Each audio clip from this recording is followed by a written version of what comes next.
UP के बांदा में छात्र ने खुदकुशी कर ली। हॉस्टल के कमरे में फंदे से लटका मिला शव। उत्तर प्रदेश के सीतापुर में अतिक्रमण हटाने पहुंची पुलिस के सामने हाई वोल्टेज ड्रामा, लोगों ने झोपड़ी में लगाई आग। यूपी के सीतापुर में नदी में मिले गौवंश के शव, हिंदू संगठनों ने किया प्रदर्शन।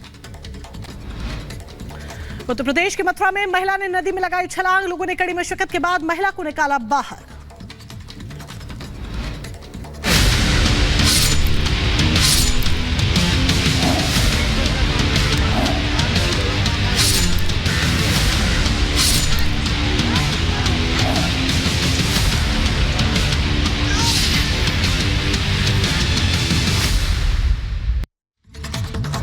और आज 13 फरवरी को किसानों ने दिल्ली कूच का ऐलान किया है, लेकिन प्रशासन पूरी तरह से मुस्तैद है और राजधानी दिल्ली के जो तमाम बॉर्डर हैं उन्हें सील कर दिया गया है। पुलिस की मुस्तैदी है, सुरक्षा के जवान लगाए गए हैं, बैरिकेडिंग की गई है, कई जगह कीलें भी लगा दी गई हैं क्योंकि दिल्ली में एंट्री नहीं करनी है। किसानों के दिल्ली कूच के ऐलान के बीच सुरक्षा सख्त है। इससे पहले सरकार की तरफ से बातचीत की कोशिश भी की गई, लेकिन बात नहीं बन पाई। एमएसपी पर सरकार ने कमेटी की पेशकश की, किसानों ने ठुकरा दिया है। कूच के ऐलान के बीच सीमाओं पर सुरक्षा बढ़ाई गई है। सरकार के साथ बैठक बेनतीजा रही। एमएसपी की मांग पर अड़े हुए हैं किसान। आपको याद होगा किस तरह से 21 महीने तक पहले आंदोलन चलाया गया था किसानों की तरफ से।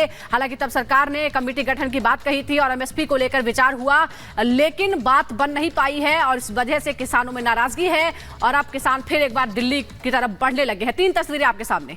बिल्कुल, ये 3 तस्वीरें हम आपको दिखा रहे हैं। और सुजाता, न सिर्फ एमएसपी बल्कि इसके अलावा भी तमाम मांगों को लेकर किसान अड़े हुए हैं, जिसमें स्वामीनाथन आयोग की सिफारिशों को लागू करना, इसके अलावा भी तमाम ऐसी मांगे जिसको लेकर किसान लगातार इस तरीके से आंदोलन छेड़े हुए हैं। सिंघू बॉर्डर, टिकरी बॉर्डर और गाजी बॉर्डर की तस्वीरें हम आपको लगातार दिखा रहे हैं। अलग अलग सहयोगी अलग अलग जगहों से हमारे साथ जुड़ चुके हैं। दीपेश सबसे पहले हमारे साथ गाजीपुर बॉर्डर से हैं, उनका रुख करेंगे। दीपेश, आज दिल्ली कूच का ऐलान किसानों की तरफ से किया गया है, इस वक्त आप क्या कुछ स्थिति देख रहे हैं, वहां पर कैसी तस्वीरें निकलकर सामने आ रही हैं, क्योंकि 10 बजे का जो समय है वो कूच के लिए तय किया गया था।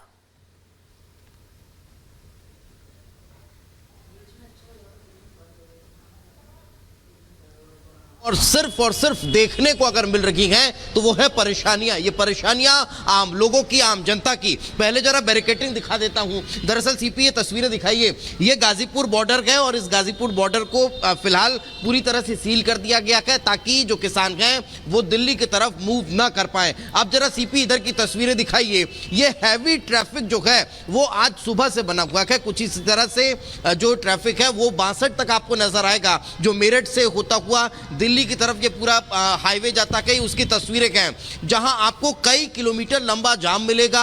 लोग अगर कहीं जा रहे हैं, उन्हें अगर अपने मेट्रो स्टेशन के लिए मूव करना है, उन्हें अपने ट्रेन पकड़नी है, फ्लाइट पकड़नी है, तो उसके लिए उन्हें 2-4 होना पड़ रहा है। अपने जो बैग्स हैं वो अपने हाथों में लेते हुए पैदल निकलते हुए नजर आ रहे हैं। जो ऑफिस जाने वाले लोग हैं वो यहां पर परेशान होते हुए दिखाई दे रहे हैं। ये स्थिति आज सुबह से देखने को मिल रही है।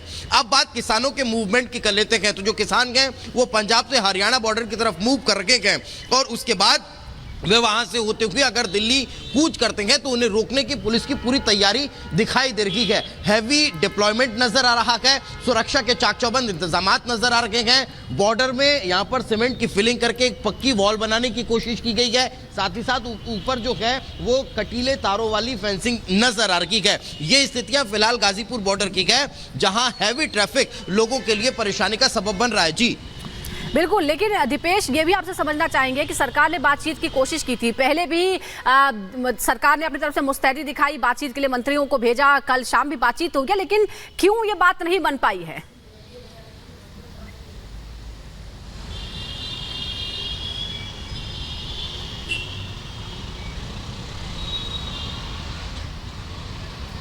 चलिए, आवाज नहीं पहुंच पा रही, हम फिर संपर्क करेंगे, लेकिन इस बीच मोनिका तस्वीरें हम दिखा रहे हैं दर्शकों को, किस तरह से बैरिकेड लगाए गए हैं, किस तरह से लोगों को रोका जा रहा है। हालांकि ट्रैफिक को लेकर एडवाइजरी भी है, तो सभी लोग घर से बाहर निकलने से पहले जरूर एक बार देखें कि किन रास्तों पर जाना है, किस रास्ते पे नहीं जाना है। तो बिल्कुल अगर आप अपने घर से बाहर निकल रहे हैं तो इससे पहले आपको सावधान होने की जरूरत है और रूट एडवाइजरी जो जारी की गई है वो आप जरूर देख लीजिए। और बीते दिन आपको ये भी बता दें कि आज दिल्ली कूच इसीलिए क्योंकि बीते दिन जो बैठक हुई सरकार और किसानों के बीच में वो बेनतीजा साबित होती है। आज किसान यही एक बड़ी वजह है कि दिल्ली कूच की तैयारी में है। सरकार ने एक बार फिर से किसान संगठनों को बातचीत का प्रस्ताव तो दिया है और कहा है कि किसी भी समस्या का समाधान बातचीत से ही संभव है, लेकिन आंदोलनकारी किसान दिल्ली कूच पर लगातार अड़े हुए हैं। रिपोर्ट देखिए।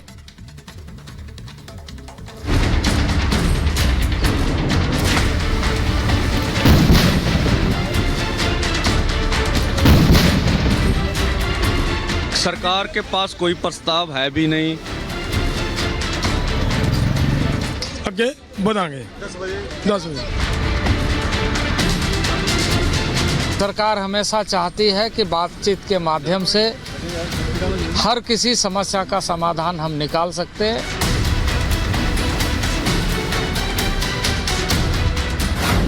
वार्ता से नहीं निकला समाधान, आज दिल्ली कूच की तैयारी में किसान। जब भी सरकार बुलाएगी हम जाएंगे। अब कुछ मीटिंग में वो दे या ना दे उनकी मर्जी है। किसानों की हुंकार, एमएसपी पर आर पार। एमएसपी की गारंटी का कानून देने की जरूरत है, किसानों को दे सरकार।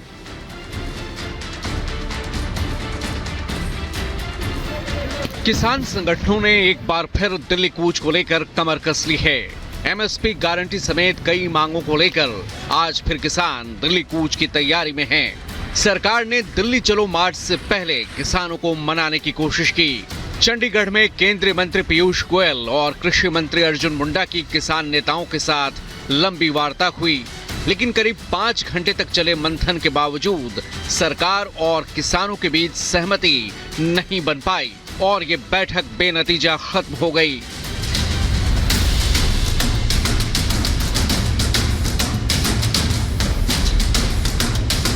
बैठक के बाद किसान नेताओं ने ये साफ कर दिया कि उनका आंदोलन जारी रहेगा। साथ ही उन्होंने सरकार को आज सुबह 10 बजे तक का अल्टीमेटम भी दे दिया। सरकार के पास कोई प्रस्ताव है भी नहीं, ठीक है। वो सिर्फ केवल समय निकालना चाहती है। हम लोगों ने पूरी कोशिश की है भी मंत्रियों से हम बातचीत लंबी करें और कोई ना कोई हमारे पक्ष में निर्णय आए, और हमें कुछ ऐसा लगा नहीं मीटिंग में। कैसी मतलब आगे बढ़ाएंगे 10 बजे, ठीक है। इसके भी ऊपर भी कमेटी बनाएंगे। उस कमेटियों पहले भी एमएसपी के गारंटी के कानून के लिए तो कंज्यूमर अफेयर कमेटी के चेयरमैन थे जब हमारे आज के मौजूदा प्रधानमंत्री जी, तो उन्हीं की कमेटी की रिपोर्ट है कि एमएसपी की गारंटी का कानून देने की जरूरत है, किसानों को दे सरकार। कर्ज मुक्ति की जब बात आती है, देश के किसान की कर्ज मुक्ति के ऊपर सरकार सीरियस नहीं है। अब एक और जहां किसान अपनी मांगों पर अड़े हैं, तो वहीं सरकार वार्ता के जरिए समाधान निकालने पर अड़िग है। किसान संगठनों के साथ बातचीत बहुत गंभीरतापूर्वक हुई। सरकार हमेशा चाहती है कि बातचीत के माध्यम से हर किसी समस्या का समाधान हम निकाल सकते हैं। कुछ इस तरह के विषय, जिन विषयों को लेकर के हमने ये कहा था कि इसके बहुत सारे ऐसे जुड़े हुए मामले हैं जिस पर हमें एक अस्थायी समाधान के लिए एक कमेटी बनाने की आवश्यकता है और उसमें हम अपनी सारी बातों को रखें और उसका अस्थायी समाधान ढूंढें। दरअसल सरकार ने एमएसपी गारंटी समेत कुछ मुद्दों पर कमेटी बनाने का प्रस्ताव दिया था, लेकिन किसान नेताओं ने कमेटी की पेशकश को सिरे से नकार दिया। 6 घंटे लगातार चर्चा हुई और 6 घंटे चर्चा में ऋण मुक्ति पर सरकार ने कहा कि कमेटी बनेगी। ऋण मुक्ति कैसे होगी, क्या होगी, उस पर एक योजना बनाना पड़ेगी। वर्तमान में जो एमएसपी है उसका भी कानून बन जाए कि इस एमएसपी से नीचे माल नहीं बिकेगा किसान का, उस पर भी कमेटी बनेगी। तो कमेटियां पहले बहुत बन चुकी हैं और अब किसान को कमेटियों पर भरोसा नहीं है। अब किसान को निर्णय चाहिए। तो सुना आपने। अब किसानों की प्रमुख मांगों के बारे में बात करें तो उसमें फसलों की न्यूनतम समर्थन मूल्य की गारंटी वाला कानून बनाने की मांग, बिजली की दरों में रियायत और कर्ज माफी का मुद्दा, किसानों और खेतिहर मजदूरों को पेंशन की मांग, मिर्च, हल्दी और अन्य मसालों के लिए राष्ट्रीय आयोग के गठन का मुद्दा, नकली बीज, कीटनाशक बनाने वाली कंपनियों पर सख्त जुर्माना लगाने की मांग और दिल्ली आंदोलन में मारे गए किसानों के परिवारों को मुआवजा और नौकरी दिए जाने की मांग शामिल हैं। किसानों के आंदोलन को देखते हुए किसी भी बदइंतजामी से बचने के लिए दिल्ली पुलिस अलर्ट मोड में है। दिल्ली के साथ ही हरियाणा पंजाब के बॉर्डर सील कर दिए गए हैं। दिल्ली में 1 महीने के लिए धारा 144 लागू कर दी गई है। लाउड स्पीकर और ट्रैक्टरों की एंट्री पर बैन लगा दी गई है। हरियाणा के शंभू खनौरी बॉर्डर पर सुरक्षा बढ़ा दी गई है। हरियाणा के 7 जिलों में इंटरनेट सेवाएं बंद कर दी गई हैं। दिल्ली में बॉर्डर सील कर दिए गए हैं। बॉर्डर पर सीमेंट के स्लैब और कंटीली तारें लगाई गई हैं। गाजीपुर बॉर्डर पर भी लोहे के बैरिकेड्स लगाए गए हैं। हरियाणा में एहतियातन 144 कंपनियां तैनात की गई हैं। बीएसएफ, सीआरपीएफ की 64 और हरियाणा पुलिस की 50 कंपनियां तैनात हैं। किसानों के आंदोलन के पहले कई किसान नेताओं के सोशल मीडिया अकाउंट्स पर भी रोक लगाई गई है। खट्टर सरकार ने किसी भी नुकसान की भरपाई उपद्रवियों से करने की तैयारी कर ली है, तो वहीं हरियाणा की एआईजी ने लोगों को भड़काऊ पोस्ट से बचने की सलाह दी है।